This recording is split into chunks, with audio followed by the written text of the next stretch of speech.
হ্যাঁ জুয়েল। ওকে, চালু করো।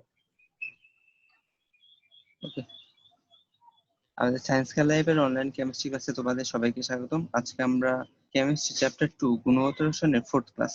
তো আজকের ক্লাসে আমরা কোয়ান্টাম সংখ্যা এই টপিকটা পড়ানোর চেষ্টা করব, এবং কোয়ান্টাম সংখ্যা কি এটা সহজ উপায়ে তোমরা যে কোনো একটা পরমাণু কোয়ান্টাম সংখ্যা কিভাবে বের করে সেটা শিখবে। তো সহজ কথায় বলতে গেলে কোয়ান্টাম সংখ্যা হচ্ছে কোনো একটা পরমাণুতে কোনো ইলেকট্রনের অবস্থান বের করা। যেমন আমরা যদি আমার নিজের কথা বলি, যেমন আমি যদি বলি এই পৃথিবীতে আমার অবস্থান কোথায়, তাহলে বলতে হবে এই পৃথিবীতে আমি বাংলাদেশে ঢাকা বিভাগের মধ্যে টাঙ্গাইল জেলার কালিহাতী উপজেলাতে থাকি। সেটা হচ্ছে আমার আমার অবস্থান ব্যাখ্যা করা। তো সহজ কথায় কোয়ান্টাম সংখ্যা হচ্ছে কোনো একটা পরমাণুতে কোনো একটা নির্দিষ্ট ইলেকট্রন কোথায় অবস্থান করছে সেটা প্রকাশ করার জন্য যা ব্যবহার করা হয় সেটাই হচ্ছে কোয়ান্টাম সংখ্যা। তো একটা পরমাণুতে একটা ইলেকট্রনের অবস্থান ব্যাখ্যা করার জন্য 4 ধরনের কোয়ান্টাম সংখ্যা সহায়তা নিতে হয়। তো সেই 4টা কোয়ান্টাম সংখ্যা গুলো হচ্ছে প্রধান কোয়ান্টাম সংখ্যা, সহকারী কোয়ান্টাম সংখ্যা, চৌম্বক কোয়ান্টাম সংখ্যা এবং সর্বশেষটা হচ্ছে ঘূর্ণন কোয়ান্টাম সংখ্যা। আমরা ওয়ান বাই ওয়ান সবগুলো কোয়ান্টাম সংখ্যা সম্পর্কে বিস্তারিতভাবে আলোচনা করব। তো ধারাবাহিক ক্রমে প্রথমটা আসছে আমাদের প্রধান কোয়ান্টাম সংখ্যা। তো প্রধান কোয়ান্টাম সংখ্যা কি? বিজ্ঞানী বোরের পরমাণু মডেল অনুসারে আমরা জানি পরমাণুতে ইলেকট্রন সমূহ একটা নির্দিষ্ট কক্ষপথে নিউক্লিয়াসকে কেন্দ্র করে ঘুরতে থাকে। তো এই যে একটা নির্দিষ্ট কক্ষপথে ইলেকট্রন সমূহ নিউক্লিয়াসকে কেন্দ্র করে ঘুরতে থাকে, এই নির্দিষ্ট কক্ষপথটা হচ্ছে একটা পরমাণুর ক্ষেত্রে সেই প্রধান কোয়ান্টাম সংখ্যা। যেমন আমরা যদি এই চিত্রের মাধ্যমে জিনিসটা বোঝাতে চাই, তাহলে হচ্ছে এই চিত্রে একটা সোডিয়াম পরমাণুকে দেখানো হয়েছে, এবং এই সোডিয়াম পরমাণুতে 3টা শক্তি স্তর দেখানো হয়েছে। সেটা হচ্ছে আমাদের সেই প্রথম শক্তি স্তর, এটা হচ্ছে দ্বিতীয় শক্তি স্তর, এবং এটা হচ্ছে তৃতীয় শক্তি স্তর। তো প্রথম শক্তি স্তর আমি যদি 1 দ্বারা প্রকাশ করি, দ্বিতীয় শক্তি স্তর যদি 2 দ্বারা, এবং তৃতীয় শক্তি স্তর যদি 3 দ্বারা প্রকাশ করি, তাহলে আমরা লিখতে পারি যে প্রধান কোয়ান্টাম সংখ্যা এখানে সোডিয়ামের যে 3টা প্রধান কোয়ান্টাম সংখ্যা দেখানো হয়েছে, সেই 3টা প্রধান কোয়ান্টাম সংখ্যা হচ্ছে প্রথম শক্তি স্তর, দ্বিতীয় শক্তি স্তর এবং তৃতীয় শক্তি স্তর। সহজ কথায় বলতে গেলে প্রধান কোয়ান্টাম সংখ্যা হচ্ছে একটা পরমাণুর চারপাশে যে শক্তি স্তর, যে প্রধান শক্তি স্তরকে কেন্দ্র করে ইলেকট্রন সমূহ ঘুরতে থাকে, সেটাই হচ্ছে প্রধান কোয়ান্টাম সংখ্যা। এবং প্রধান কোয়ান্টাম সংখ্যাকে প্রকাশ করা হয় n দ্বারা। প্রধান কোয়ান্টাম সংখ্যা প্রকাশ করা হয় n দ্বারা, এবং n এর ভ্যালু 1, 2, 3 থেকে অসীমের দিকে যেতে পারে। প্রধান কোয়ান্টাম সংখ্যাকে আমরা n দ্বারা প্রকাশ করব। প্রধান কোয়ান্টাম সংখ্যা দ্বারা পরমাণুর নিউক্লিয়াসের চারদিকে যে নির্দিষ্ট শক্তি স্তরকে কেন্দ্র করে ইলেকট্রন সমূহ ঘুরতে থাকে, সেই প্রধান শক্তি স্তরকে বোঝায়, এবং সেই প্রধান কোয়ান্টাম সংখ্যার মান 1 থেকে শুরু করে অসীম পর্যন্ত হতে পারে। প্রধান কোয়ান্টাম সংখ্যা দিয়ে আসলে অনেক কিছু বের করা যায়। যেমন আমি যদি কোনো একটা শক্তি স্তরে মোট ইলেকট্রন সংখ্যা কত, আমি যদি বের করতে চাই শক্তি স্তরে মোট ইলেকট্রন সংখ্যা, শক্তি স্তরে মোট ইলেকট্রন সংখ্যাকেও প্রধান কোয়ান্টাম সংখ্যার মাধ্যমে প্রকাশ করা যায়। কোনো একটা শক্তি স্তরে মোট ইলেকট্রন সংখ্যা হচ্ছে 2n²। আমি যদি প্রথম n = 1 এর জন্য, আমি n = 1 এর জন্য যদি 2n² এই ইকুয়েশনটা ব্যবহার করি, তাহলে 2 × 1² = 2। অর্থাৎ এই প্রথম শক্তি স্তরে, অর্থাৎ 1 নাম্বার শক্তি স্তরে মাত্র 2টি ইলেকট্রন থাকতে পারে। আমি যদি n = 2 এর জন্য হিসাব করি যে দ্বিতীয় শক্তি স্তরে কতগুলো ইলেকট্রন থাকতে পারে, দ্বিতীয় শক্তি স্তর হিসাব করার জন্য আমি 2 × 2² ব্যবহার করব। এখান থেকে আমি অ্যান্সার পাবো 8। অর্থাৎ দ্বিতীয় শক্তি স্তরে ইলেকট্রন ধারণ ক্ষমতা হচ্ছে 8টি। সো এটা হচ্ছে আমাদের প্রধান কোয়ান্টাম সংখ্যা। প্রধান কোয়ান্টাম সংখ্যা হচ্ছে একটা পরমাণু নিউক্লিয়াসের চারদিকে যে শক্তি স্তর থাকে, সেই শক্তি স্তরকে প্রধান কোয়ান্টাম সংখ্যা দ্বারা প্রকাশ করা হয়, এবং সেই প্রধান কোয়ান্টাম সংখ্যাকে n দ্বারা প্রকাশ করা হয়, যার ভ্যালু হচ্ছে 1 থেকে শুরু করে ইনফিনিটির দিকে। এবং প্রধান কোয়ান্টাম সংখ্যা একটা শক্তি স্তরে কতগুলো ইলেকট্রন থাকে সেই ধারণা পেতে আমাদের সহায়তা করে, এবং 2n² এই সূত্রের মাধ্যমে আমরা প্রধান শক্তি স্তরে ইলেকট্রন সংখ্যা বের করতে পারি। আমাদের পরবর্তী কোয়ান্টাম সংখ্যাটা হচ্ছে সহকারী কোয়ান্টাম সংখ্যা। আমরা এবার সহকারী কোয়ান্টাম সংখ্যা সম্পর্কে আলোচনা করব। আমি যদি সহকারী কোয়ান্টাম সংখ্যাটা আলোচনা করতে চাই, তাহলে সেটা বর্ণালীর ধারণা দিয়ে সহজেই সহকারী কোয়ান্টাম সংখ্যাটা ব্যাখ্যা করা যায়। দেখো, সহকারী কোয়ান্টাম সংখ্যার ধারণাটা বর্ণালী চিত্রের মাধ্যমে কিভাবে ব্যাখ্যা করা যায়, তাই চিত্রের মাধ্যমে দেখানো হবে। চিত্রে একটা সোডিয়াম পরমাণুকে দেখানো হয়েছে, এবং এই সোডিয়াম পরমাণুতে দেখানো হয়েছে সোডিয়াম পরমাণুটার একটা, দুইটা, তিনটা, চারটা, অর্থাৎ সোডিয়াম পরমাণুটা 4টা শক্তি স্তর দেখানো হয়েছে। এবার যদি আমি একটা ইলেকট্রনকে এই দ্বিতীয় শক্তি স্তর থেকে প্রথম শক্তি স্তরে ফিরিয়ে নিয়ে আসি, তাহলে অবশ্যই বিকিরণ বর্ণালীর সৃষ্টি হয়। তো তোমরা সবাই জানো, আমি যদি কোনো একটা ইলেকট্রনকে উচ্চ শক্তি স্তর থেকে নিম্ন শক্তি স্তরে নিয়ে আসি, তাহলে সেখানে বিকিরণ বর্ণালীর সৃষ্টি হয়। তো এখানে যে বর্ণালীর সৃষ্টি হয়, ধরো এটা আমাদের সেই বর্ণালী রেখাটা। তো আমি যেখানে লিখে রাখছি যে বর্ণালী রেখা, তো আমাদের এখানে সোডিয়ামের এই উচ্চ শক্তি স্তর থেকে নিম্ন শক্তি স্তরে একটা ইলেকট্রন নিয়ে আসলে, তো ধরো আমাদের এই বর্ণালী রেখাটা সৃষ্টি হয়।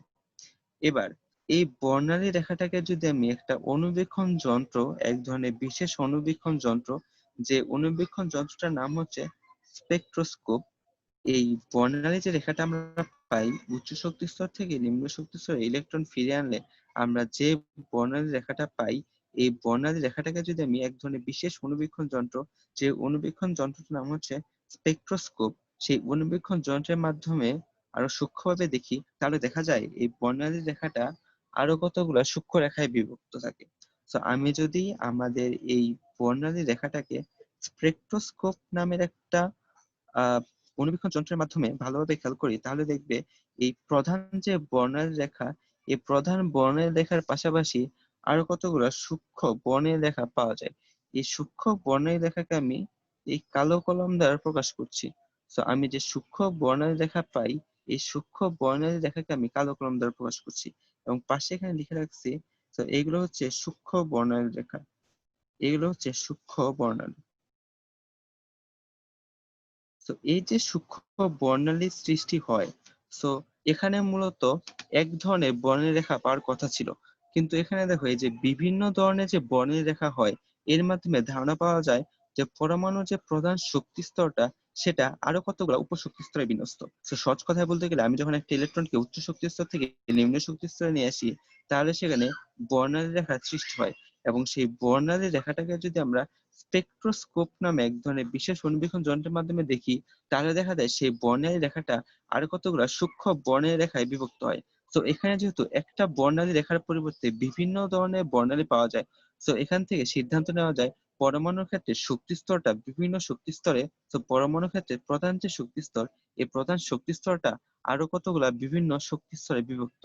তো এই জিনিসটা আরো সহজভাবে বোঝানোর জন্য একটা উদাহরণ দেওয়া যায়। তো সহজ উদাহরণটা হচ্ছে এরকম, আমি যদি n equals to 2 এই প্রধান শক্তি স্তর কথাটা বলি, তো আমরা যদি n equals to এই প্রধান শক্তি স্তর অর্থাৎ n equals to 2 আমরা যদি এই শক্তি স্তরের কথা বলি, তাহলে তোমরা সবাই জানো n equals to 2 এই প্রধান শক্তি স্তরটা দুইটা উপশক্তি স্তরে বিন্যস্ত। এটা হচ্ছে টুয়াইস s উপশক্তি স্তর, এবং আরেকটা হচ্ছে টুয়াইস p উপশক্তি স্তর। এবং তোমরা সবাই জানো টুয়াইস s এর শক্তি is less than twice p। তো এটা হচ্ছে আমাদের শক্তিক্রম, অর্থাৎ টুয়াইস অরবিটালের যে শক্তি, টুয়াইস উপশক্তি স্তরের যে শক্তি, সেটা টুয়াইস পি উপশক্তি স্তরের শক্তি অপেক্ষা কম। এখানে আমি n equals to এই প্রধান শক্তি স্তর নিচ্ছি উদাহরণ হিসেবে ব্যবহার করার জন্য, এবং n equals to এই প্রধান শক্তি স্তরটা তোমরা সবাই জানো দুইটা উপশক্তি স্তরে বিন্যস্ত, এবং উপশক্তি স্তর দুটো হচ্ছে টুয়াইস এস এবং একটা হচ্ছে টুয়াইস পি। এবার এই টুয়াইস এস এবং টুয়াইস পি এর মধ্যে টুয়াইস এস এর শক্তি টুয়াইস পি অপেক্ষা কম। তো এখানে আসলে কাহিনী কি দাঁড়াচ্ছে, এখানে মূল জিনিসটা আসলে হচ্ছে n equals to 2 একটা প্রধান শক্তি স্তর, n equals to 2 হচ্ছে একটা প্রধান দ্বিতীয় শক্তি স্তর, এবং এই প্রধান দ্বিতীয় শক্তি স্তরটা আবার দুইটা উপশক্তি স্তরে বিভক্ত। এই n equals to 2 প্রধান এই শক্তি স্তরটা আবার দুইটা উপশক্তি স্তরে বিন্যস্ত, এবং এই দুইটা উপশক্তি স্তর টুয়াইস এস এবং টুয়াইস পি, এদের মধ্যে আবার শক্তি একটা ডিফারেন্স আছে। সো আমি যদি এই দ্বিতীয় শক্তি স্তর থেকে ইলেকট্রনটাকে প্রথম শক্তি স্তরে ফিরিয়ে নিয়ে আসি, তাহলে এই ইলেকট্রনটা হয় টুয়াইস এস থেকেও প্রথম শক্তি স্তরে ফেরত আসতে পারে, অথবা টুয়াইস পি থেকেও ইলেকট্রনটা টুয়াইস পি থেকেও প্রথম শক্তি স্তরে ফেরত আসতে পারে। সো টুয়াইস এস এবং টুয়াইস পি এর শক্তি যেহেতু ভিন্ন ভিন্ন, টুয়াইস এস এবং টুয়াইস পি এর শক্তি যেহেতু ভিন্ন ভিন্ন, তাই টুয়াইস এস থেকে একটা ইলেকট্রন যদি প্রথম শক্তি স্তরে ফিরে আসে, তাহলে যে বর্ণালী পাওয়া যাবে, যদি টুয়াইস পি থেকে একটা ইলেকট্রন প্রথম শক্তি স্তরে ফিরে আসে, তাহলে আবার ভিন্ন রকমের বর্ণালী পাওয়া যাবে। কিন্তু ইলেকট্রনটা কিন্তু একই প্রধান শক্তি স্তর থেকে ফেরত আসে। তো ইলেকট্রনটা যখন টুয়াইস এস থেকে ফেরত আসে, তখন কিন্তু সেটা প্রধান যে দ্বিতীয় শক্তি স্তর সেখান থেকে তখন কিন্তু ইলেকট্রনটা প্রধান যে শক্তি স্তর অর্থাৎ দ্বিতীয় শক্তি স্তর সেখান থেকেই কিন্তু প্রথম শক্তি স্তরে ফিরে আসে। কিন্তু খেয়াল করে দেখো, এই দ্বিতীয় প্রধান শক্তি স্তর থেকে ফেরত আসলেও ইলেকট্রনটা কিন্তু আসলে ফেরত আসে হয় টুয়াইস এস থেকে, তা না হয় টুয়াইস পি থেকে। সো যেহেতু টুয়াইস এস এবং টুয়াইস পি এই দুইটা শক্তি স্তরের মধ্যে শক্তির ডিফারেন্স থাকে, সেই কারণে এখানে একটা বর্ণালী রেখার পরিবর্তে সূক্ষ্ম কতগুলা বর্ণরেখা পাওয়া যায়। তো এখান থেকে ডিসিশন নেওয়া হয় পরমাণুতে প্রধান যে শক্তি স্তর সমূহ, সেই প্রধান শক্তি স্তর সমূহ আরো কতগুলা উপশক্তি স্তরে বিন্যস্ত। তো এখান থেকে ডিসিশন নেওয়া যায় পরমাণুতে প্রধান যে শক্তি স্তর অর্থাৎ n=2, এই প্রধান যে শক্তি স্তরটা রয়েছে এই প্রধান শক্তি স্তরটা আরো কতগুলা উপশক্তি স্তরে বিন্যস্ত থাকে। তো এই যে প্রধান যে শক্তি স্তরটা আরো কতগুলা উপশক্তি স্তরে বিন্যস্ত থাকে, এই উপশক্তি স্তর সমূহকে প্রকাশ করা হয় সহকারী কোয়ান্টাম সংখ্যা দ্বারা। সো এই যে প্রধান শক্তি স্তর, যে প্রধান শক্তি স্তর অর্থাৎ n=2, এই প্রধান শক্তি স্তরটা আরো যে দুইটা উপশক্তি স্তরে বিন্যস্ত অর্থাৎ টুয়াইস এস এবং টুয়াইস পি, এই দুইটা উপশক্তি স্তরে বিন্যস্ত থাকে। এই দুইটা উপশক্তি স্তর সমূহকে প্রকাশ করা হয় সহকারী কোয়ান্টাম সংখ্যা দ্বারা, এবং এই সহকারী কোয়ান্টাম সংখ্যাকে প্রকাশ করা হয় এল দ্বারা। তো আমরা সহকারী কোয়ান্টাম সংখ্যায় প্রকাশ করতে পারি, আমরা সহকারী কোয়ান্টাম সংখ্যাকে প্রকাশ করতে পারি। এগুলো কি লিখবো নাকি নোট দিবেন? হ্যাঁ, নোট দিব আজকে। তোমাদের লেকচার আগের 3 আর নোটগুলো তো লেকচার 4 পাই দুইটা নাই। নোট একসাথে। আগের নোটগুলো আগের পাই নাই। নোটগুলো আসলে আমি দেই নাই, লেকচার 3 নোটও দেই নাই, লেকচার 4 নোটও দেওয়া হয় নাই, ভাই একবারে ফিজিক্সের নোটও দেওয়া হয় নাই। ফার্স্টে যে নোটটা দিছিলেন কেমিস্ট্রি মানে দেন নাই আর কি, ওইটা মানে পড়াইছিলেন ওটা দেন নাই। না, কেমিস্ট্রির নোটটা তো লেকচার 1 আর লেকচার 2 দুইটা ক্লাসের নোট তো দেওয়া হয়েছে, সম্ভবত থার্ড ক্লাস আর ফোর্থ ক্লাস, আজকের ক্লাসটা নোট দেওয়া হয়নি। আচ্ছা, আমি ওটা আজকে দিয়ে দিব, তোমরা দেখে নিও। বাট তোমরা খাতায় লিখো, আমার সাথে সাথে লিখো, যেহেতু লেখার জন্য যথেষ্ট সময় পাচ্ছ। সো লিখে নাও আমার সাথে সাথে। সো আমরা এই যে প্রধান যে শক্তি স্তরটা, এই প্রধান যে শক্তি স্তরটা কতগুলা উপশক্তি স্তরে বিন্যস্ত থাকে, এই উপশক্তি স্তরটাই আসলে হচ্ছে আমাদের সেই সহকারী কোয়ান্টাম সংখ্যা। সো সহকারী কোয়ান্টাম সংখ্যাকে আমরা এল দ্বারা প্রকাশ করব, এবং এল এর ভ্যালু হচ্ছে 0 হতে n-1 পর্যন্ত। সো আমাদের সহকারী কোয়ান্টাম সংখ্যা আমরা এল দ্বারা প্রকাশ করি এবং এল এর ভ্যালু হচ্ছে 0 হতে n-1 পর্যন্ত। সো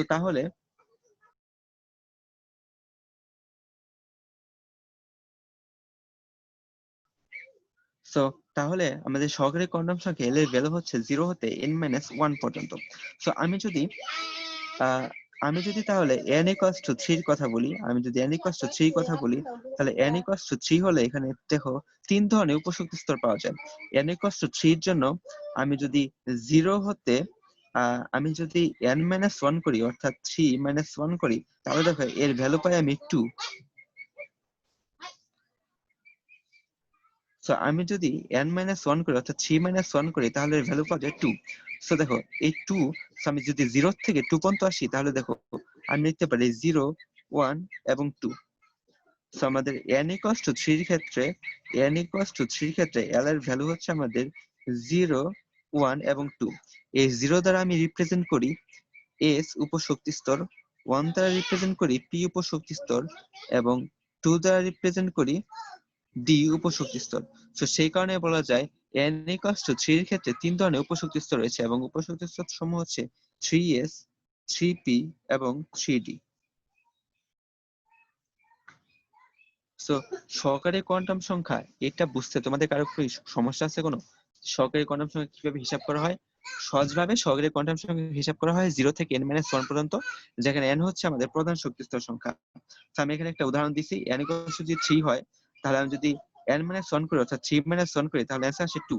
সো আমাকে যেতে হবে 0 হতে n-1 পর্যন্ত। সো তাহলে 0, 1 এবং 2। তোমরা সবাই জানো যে 0 দ্বারা s উপশক্তি স্তরকে প্রকাশ করা হয়, 1 দ্বারা p উপশক্তি স্তরকে প্রকাশ করা হয়, এবং 2 দ্বারা d উপশক্তি স্তরকে প্রকাশ করা হয়। সো n=3 এর জন্য তাহলে হচ্ছে আমাদের 3s, 3p এবং 3d। সো 3s, 3p এবং 3d এই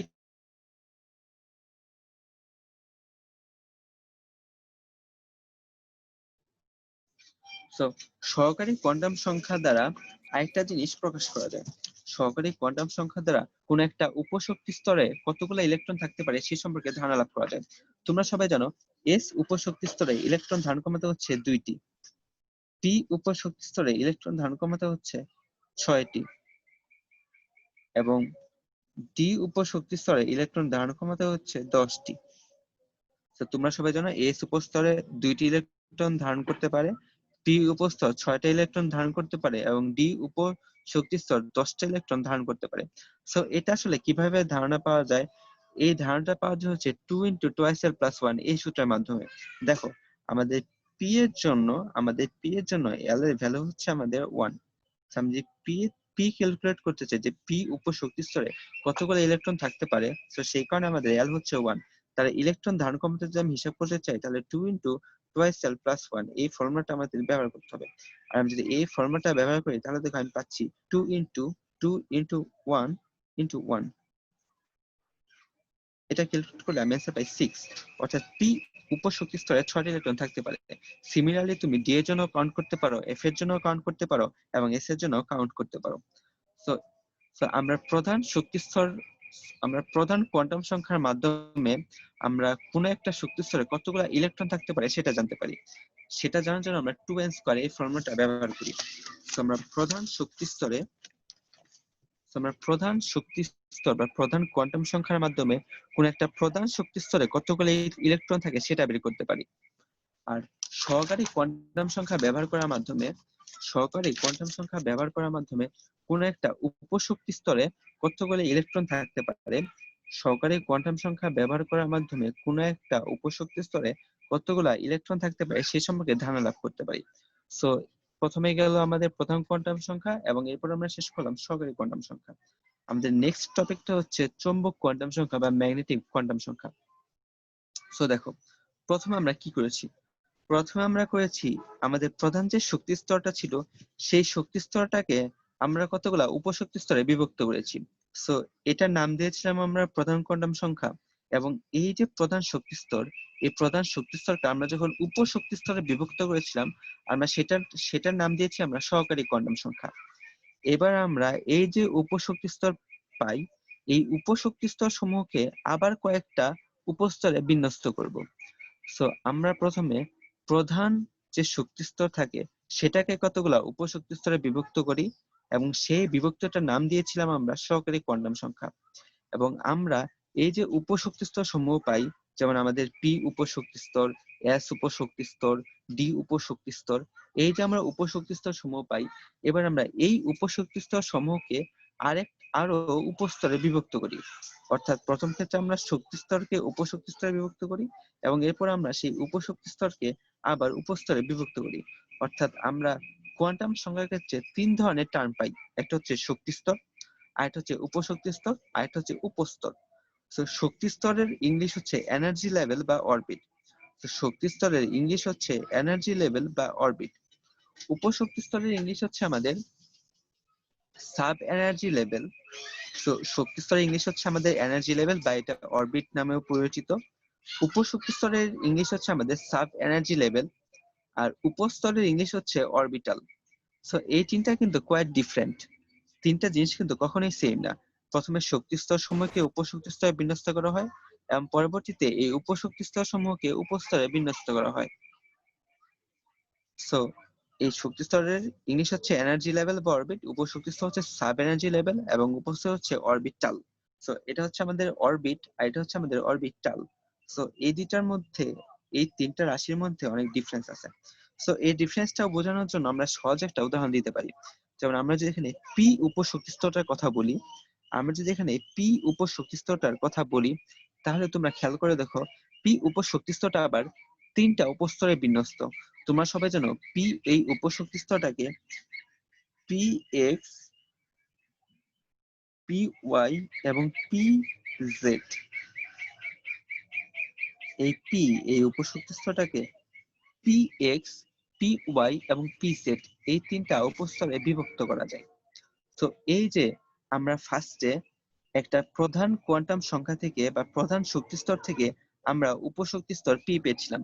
প্রথম ক্ষেত্রে আমরা প্রধান কোয়ান্টাম সংখ্যা বা প্রধান শক্তি স্তর থেকে আমরা একটা উপশক্তি স্তর পি পাই এবং পরবর্তীতে সেই পি উপশক্তি স্তরটা থেকে আমরা সেই পরবর্তীতে এই পি উপশক্তি স্তরটা থেকে আমরা পরবর্তীতে এই উপশক্তি স্তরটা থেকে আরো 3 ধরনের উপস্তর পাই বা 3 ধরনের অরবিটাল পাই। সেই অরবিটাল গুলো হচ্ছে P X orbital, P Y orbital এবং পি জেড অরবিটাল। সো আমরা প্রথমে একটা শক্তি স্তর থেকে একটা উপশক্তি স্তর পি পাই এবং সেই পি উপশক্তি স্তর থেকে আমরা পি এক্স, পি ওয়াই এবং পি জেড এই 3টা উপস্তর বা অরবিটালে ভাগ করতে পারি। তো বুঝতেই পারছো উপশক্তি স্তর এবং উপস্তর দুইটা জিনিস কিন্তু সেম না, বা অরবিট আর অরবিটাল দুইটা জিনিস কিন্তু সেম না। তো একটা হচ্ছে আমাদের এনার্জি লেভেল, আর একটা হচ্ছে সাব এনার্জি লেভেল এবং আরেকটা হচ্ছে অরবিটাল। তো এই 3টা অবশ্যই ডিফারেন্ট। তো চুম্বক কোয়ান্টাম সংখ্যা হচ্ছে, সহজ কথায় বলতে গেলে চুম্বক কোয়ান্টাম সংখ্যা হচ্ছে কোন একটা পরমাণুতে যে উপশক্তি স্তর সমূহ থাকে, কোন একটা পরমাণুতে যে উপশক্তি স্তর সমূহ থাকে, সেই উপশক্তি স্তর সমূহ আরো কতগুলো উপস্তরে বিন্যস্ত থাকে। তো কোন একটা পরমাণুতে যে উপশক্তি স্তর সমূহ থাকে, সেই উপশক্তি স্তর সমূহ আরো কতগুলা উপস্তরে বিন্যস্ত থাকে। তো এই যে উপশক্তি স্তর সমূহ আরো কতগুলা উপস্তর বা অরবিটালে বিন্যস্ত থাকে। তো এই যে উপশক্তি স্তর সমূহের অরবিটালে বিন্যস্ত থাকা বা আরো ভিন্ন ভিন্ন অরবিটালে বিন্যস্ত হওয়া, এই বিন্যস্ত হওয়াকে বলা হয় চুম্বক কোয়ান্টাম সংখ্যা। এবং এই চুম্বক কোয়ান্টাম সংখ্যাকে প্রকাশ করা হয় এম দ্বারা। তো চুম্বকের প্রথম শব্দ হচ্ছে ম্যাগনেটিক, সেই ম্যাগনেটিক থেকে আসছে এম। তো চুম্বক কোয়ান্টাম সংখ্যা প্রকাশ করা হয় আমাদের এম দ্বারা, এবং এম এর ভ্যালু হচ্ছে 0 সহ প্লাস মাইনাস এল, এবং এম এর ভ্যালু হচ্ছে 0 সহ প্লাস মাইনাস এল। সো 0 সহ প্লাস মাইনাস এল কিভাবে? তো আমি যদি পি এই উপশক্তি স্তরটার কথা বলি, তাহলে পি এর ক্ষেত্রে এল এর ভ্যালু হচ্ছে আমাদের 1। সো পি এর ক্ষেত্রে আমাদের এল এর ভ্যালু হচ্ছে 1 এবং এম হচ্ছে আমাদের 0 সহ প্লাস মাইনাস এল, অর্থাৎ আমাদের 0 ইনক্লুডিং হচ্ছে প্লাস মাইনাস 1। অর্থাৎ আমরা এই পি উপশক্তি স্তরটার ক্ষেত্রে ম্যাগনেটিক কোয়ান্টাম নাম্বার হচ্ছে -1, 0 এবং +1। অর্থাৎ এই পি উপশক্তি স্তরটার 3টা চৌম্বকীয় দিকবিন্যাস রয়েছে। অর্থাৎ এই পি যে উপশক্তি স্তরটা রয়েছে তার 3টা চৌম্বকীয় দিকবিন্যাস রয়েছে, এবং 3টা চৌম্বকীয় দিকবিন্যাসের একটি হচ্ছে পি এক্স অর্থাৎ এক্স অক্ষ বরাবর, 3টা চৌম্বকীয় দিকবিন্যাসের আরেকটা হচ্ছে পি ওয়াই অর্থাৎ ওয়াই অ্যাক্সিস বরাবর, এবং এই 3টা উপশক্তি স্তর সমূহের থার্ড যে চুম্বকীয় দিকবিন্যাস রয়েছে সেই চুম্বকীয় দিকবিন্যাস হচ্ছে পি জেড অর্থাৎ জেড অক্ষ বরাবর। অর্থাৎ আমরা এ পর্যন্ত যে বইয়ে তো 3টা কোয়ান্টাম সংখ্যা 12 পড়লাম, প্লাস 1 এই দেওয়া, 3টা কোয়ান্টাম, বইয়ে 12 প্লাস দেওয়া। হ্যাঁ 12+1 দিয়েও করা যায়। 12+1 হচ্ছে তোমার কোনো একটা ইসের ক্ষেত্রে, ওই কোনো একটা উপশক্তি স্তরের ক্ষেত্রে উপস্তরের সংখ্যা, আমি এটা 12+1 দিয়েও করতে পারো। এটা আমি দাঁড়াও লিখে রাখছি 12+1। এটা আমরা যখন এই 4টা পড়বো তখন দেখবো যে উপশক্তি স্তর সমূহকে 12+1 দ্বারা প্রকাশ করা যায়। সো তুমি চাইলে এটা দেখো 12+1 দিয়েও করতে পারো। সো দেখো 12+1 দিলেও অ্যান্সার এই সেম 3 পাবা। তুমি 12+1 দাও, আমি কি এখানে 3টা পাইছি, যে -1 0 +1 3টা পাইছি না? সো তুমি যদি এখানে 12+1 ও দাও, এল এর ভ্যালু কি 1, তাহলে 2 × 1 + 1, তাহলে কি অ্যান্সার তো 3 আসে। সো 12+1 দিলেও 3, এভাবেও 3। বাট এটা হচ্ছে মেইন এক্সপ্রেশন হচ্ছে 0 সহ প্লাস মাইনাস এল। সো এটা 12+1 এর সমানই। সো আমরা এই পর্যন্ত যে 3টা কোয়ান্টাম সংখ্যা পড়লাম, প্রধান কোয়ান্টাম সংখ্যা, সহকারী কোয়ান্টাম সংখ্যা এবং চুম্বক কোয়ান্টাম সংখ্যা, এই 3টাকে আমি যদি ইন শর্টে বলতে চাই তাহলে হচ্ছে প্রধান যে শক্তি স্তরটা রয়েছে, এই প্রধান শক্তি স্তরটাকে আমরা কতগুলো উপশক্তি স্তরে বিন্যস্ত করতে পারি। এই উপশক্তি স্তর সমূহ হচ্ছে এস, পি, ডি, এফ, এবং এই যে উপশক্তি স্তর সমূহ, এই উপশক্তি স্তর সমূহকে আমরা কতগুলো উপস্তরে বিন্যস্ত করতে পারি। সো এই যে উপস্তরে বিন্যস্ত করা হচ্ছে আমাদের চুম্বক কোয়ান্টাম সংখ্যা, এবং চুম্বক কোয়ান্টাম সংখ্যা প্রকাশ করা হয় এম দ্বারা, যার ভ্যালু হচ্ছে 0 সহ প্লাস মাইনাস এল। সো আমি যদি প্লাস মাইনাস এল করি তাহলে আমাদের অ্যান্সার আসে -1 0 এবং +1। আর এটাই হচ্ছে, সেখান থেকে 3 ধরনের চুম্বকীয় দিক,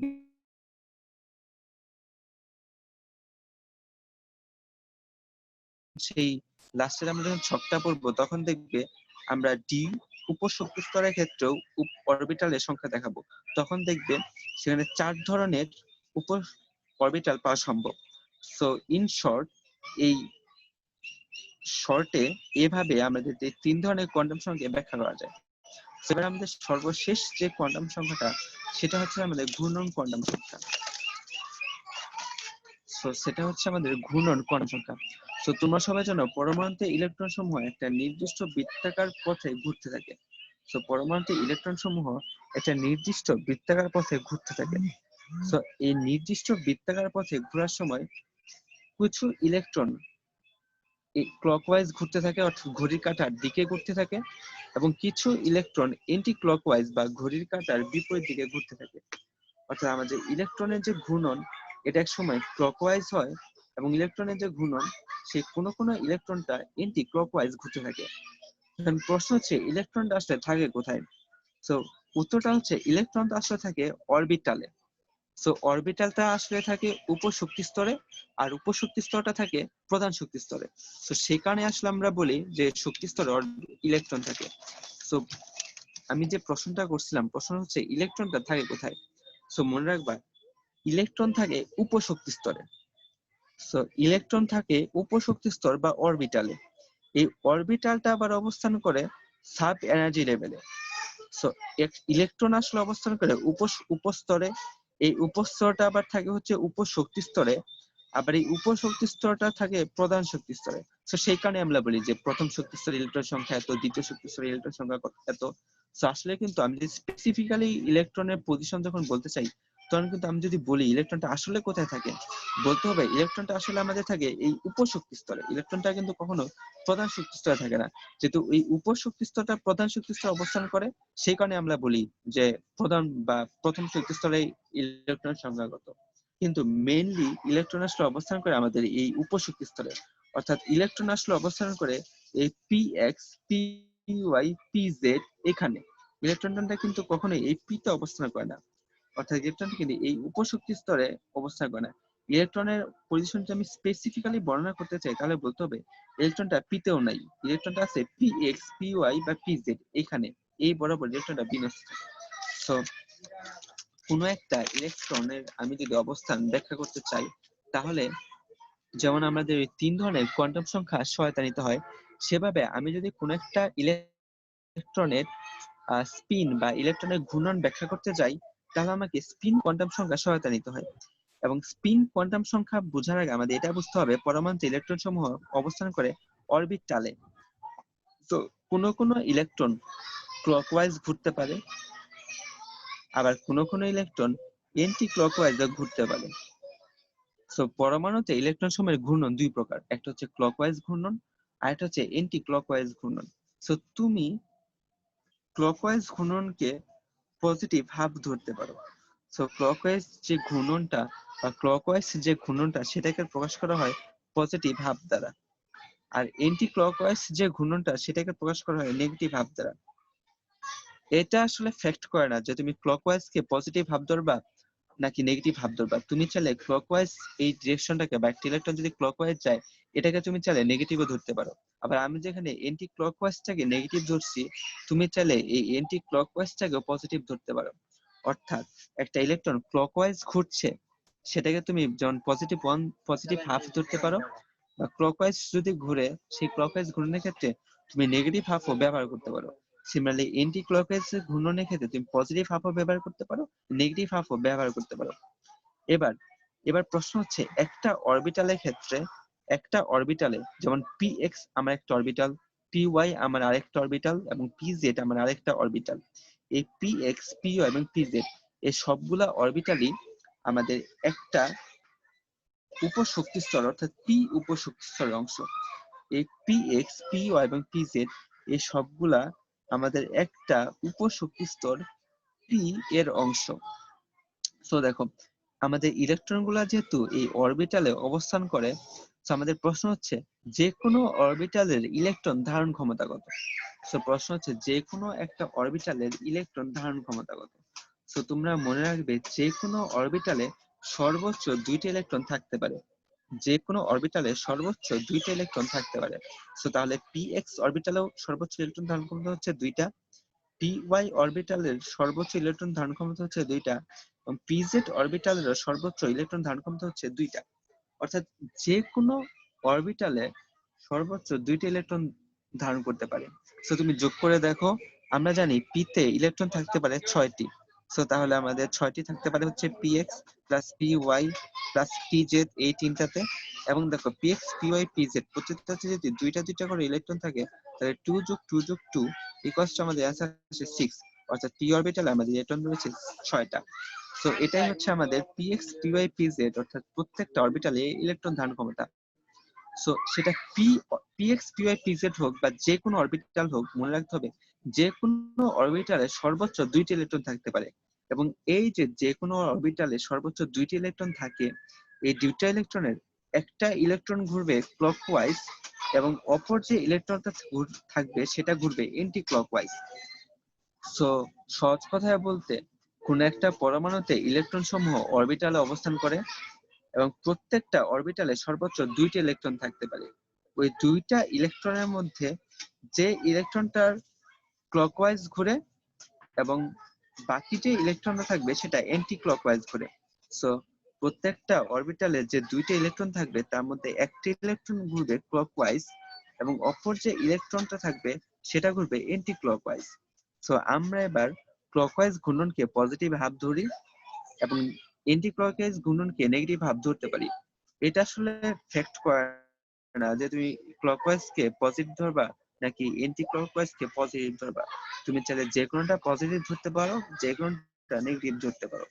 তো তোমাদের যে বই আছে সেই বইতে দেখবা যে কোনোটাকে পজিটিভ নেগেটিভ ধরতে পারে। তো সেখানে ক্লকওয়াইজ কে পজিটিভ ধরতে পারে, আবার আরেক বই ক্লকওয়াইজ কে নেগেটিভ ধরতে পারে। এটা ফ্যাক্ট না। সো এখানের মেইন বিষয় হচ্ছে ইলেকট্রন সমূহ অরবিটালে অবস্থান করে এবং অরবিটালে সর্বোচ্চ ইলেকট্রন ধারণ ক্ষমতা হচ্ছে থাকবে 2টি এবং সেই 2টি ইলেকট্রনের মধ্যে একটি ঘুরবে ক্লকওয়াইজ এবং আরেকটা ঘুরবে অ্যান্টি ক্লকওয়াইজ। সো একটাকে আমি প্রকাশ করব পজিটিভ হাফ দ্বারা এবং আরেকটাকে আমি প্রকাশ করব নেগেটিভ হাফ দ্বারা। সো এটাই। এবার আমরা একটা ছকের মাধ্যমে এই শক্তিস্তর সমূহের ধারণা পাওয়ার ব্যাখ্যা করব। সো এবার আমরা একটা ছকের মাধ্যমে আসলে এই ইলেকট্রন এর ক্ষেত্রে কিভাবে আমরা হিসাব করতে পারি, কোয়ান্টাম সংখ্যা হিসাব করতে পারি, প্রত্যেকটা অরবিটালের ক্ষেত্রে আমরা কিভাবে কোয়ান্টাম সংখ্যা হিসাব করতে পারি সেটা দেখব। সো আমরা উদাহরণ দেওয়ার জন্য প্রথমে আমরা n = 1 বা প্রথম যে আমাদের প্রধান শক্তিস্তর সে শক্তিস্তরটাকে ব্যবহার করি। তো আমরা এই যে প্রধান শক্তিস্তর বা আমরা এই যে কলামটা ব্যবহার করছি, এই কলামে আমরা প্রধান শক্তিস্তর 1 এর কথা বলবো।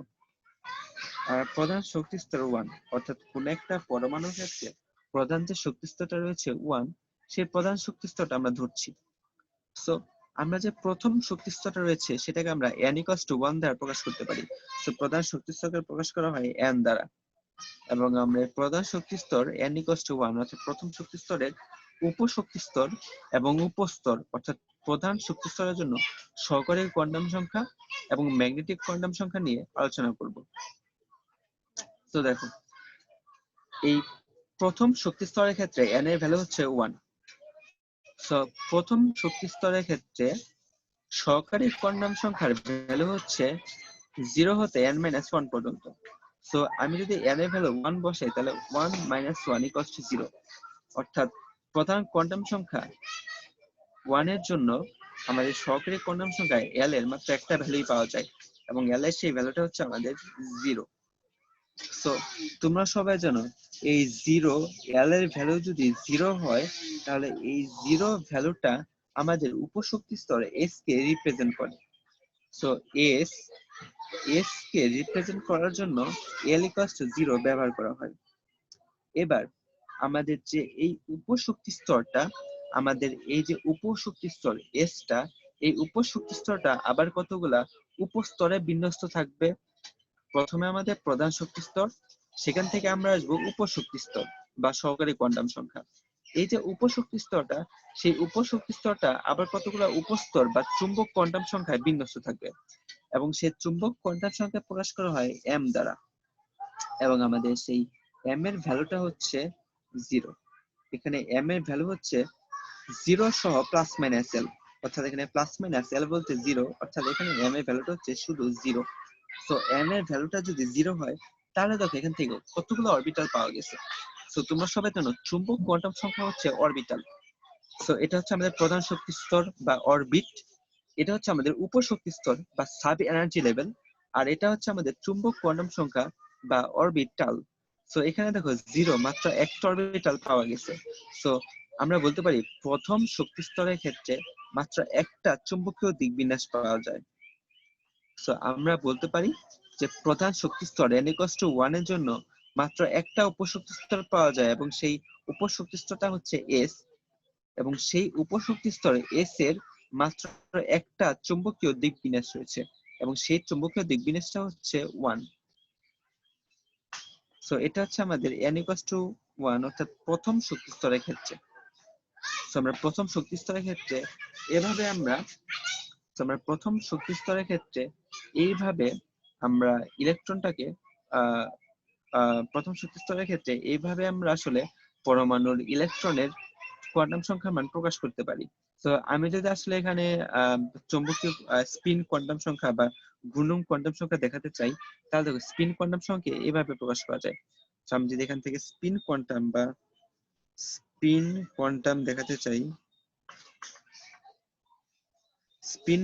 দেখাতে চাই, তাহলে দেখো এই এখানে অরবিটাল কতগুলো আছে?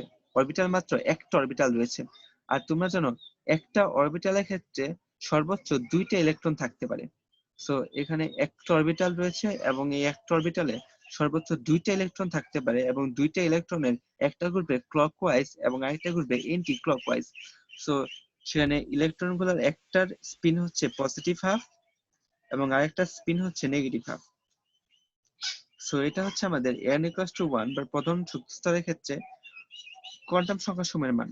সো আমরা n = 1 এই প্রধান শক্তি স্তরের ক্ষেত্রে 4 ধরনের কোয়ান্টাম সংখ্যা প্রকাশ করতে পারি। এবার আমরা n = 2 বা দ্বিতীয় শক্তি স্তরের কথা বলবো। সো আমরা এবার n = 2 বা দ্বিতীয় প্রধান শক্তি স্তরের ক্ষেত্রে কোয়ান্টাম সংখ্যার মানগুলো কেমন হয় সেটা দেখব। সো আমি যদি প্রধান শক্তি স্তর n = 2 এর জন্য সহকারী কোয়ান্টাম সংখ্যার মান বের করতে চাই, তাহলে সেটা হচ্ছে L 0 হতে n-1 পর্যন্ত। তো এখানে হচ্ছে আমাদের 0 হতে n-1 অর্থাৎ 0 হতে n এর মান হচ্ছে আমাদের 2। সো 2 - 1 অর্থাৎ 0 হতে 1 পর্যন্ত। তো L = 0 থাকছে এবং L = থাকছে 1। সো তোমরা সবাই জানো L = 0 মানে S উপশক্তি স্তর, এবং L = 1 মানে P উপশক্তি স্তর। সো তাহলে দেখতে পাচ্ছ যে L = 0 হচ্ছে S উপশক্তি স্তর এবং L = 1 হচ্ছে P উপশক্তি স্তর। অর্থাৎ প্রধান যে শক্তি স্তর 2, এই প্রধান শক্তি স্তরটা দুইটা উপশক্তি স্তরে বিন্যস্ত। প্রধান যে শক্তি স্তর 2, এই বা দ্বিতীয় শক্তি স্তরটা দুইটা উপশক্তি স্তরে বিন্যস্ত। তো সেই কারণে আমরা বলি যে টুয়াইস এস এবং টুয়াইস পি, আমরা কিন্তু কখনো টুয়াইস ডি বলি না। তো প্রধান শক্তি স্তরটা দেখতে পাচ্ছ মাত্র দুইটা উপশক্তি স্তর বিন্যস্ত, এবং সেগুলো হচ্ছে টুয়াইস এস এবং টুয়াইস পি। এবার আমরা এই যে উপশক্তি স্তর সমূহ পাই, যে এস উপশক্তি স্তর, পি উপশক্তি স্তর, আমরা এবার এই উপশক্তি স্তর সমূহকে উপস্তরে বা অরবিটালে বিন্যস্ত করব। তো প্রথমে আমরা করেছি প্রধান শক্তি স্তরকে বা অরবিটকে আমরা উপশক্তি স্তরে প্রকাশ করেছি। সো আমরা এই 2 কে দুই ভাগে ভাগ করেছি। সো এবার আমরা এই যে দুইটা ভাগ পাই, এস উপশক্তি স্তর আর পি উপশক্তি স্তর, এবার আমরা এই এস উপশক্তি স্তরের উপস্তর বের করব এবং পি উপশক্তি স্তরের উপস্তর বের করব। সো দেখো, আমি যদি এস উপশক্তি স্তরের উপস্তর বের করতে চাই, তাহলে আমাদের এম হচ্ছে 0 সহ প্লাস মাইনাস এল, কিন্তু এস এর জন্য আমাদের এল এর ভ্যালু হচ্ছে 0। সো তাহলে আমরা এখানে লিখবো +-0 = 0। আর আমি যদি এই পি উপশক্তি স্তরের ক্ষেত্রে উপস্তর সংখ্যা বের করতে চাই, তাহলে আমি লিখবো m = 0 সহ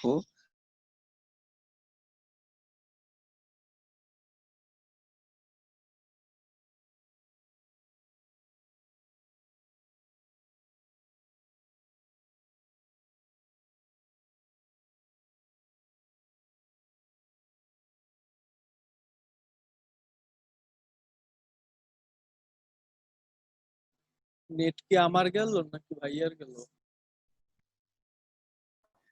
ভাইয়ার গেছে মনে হয়।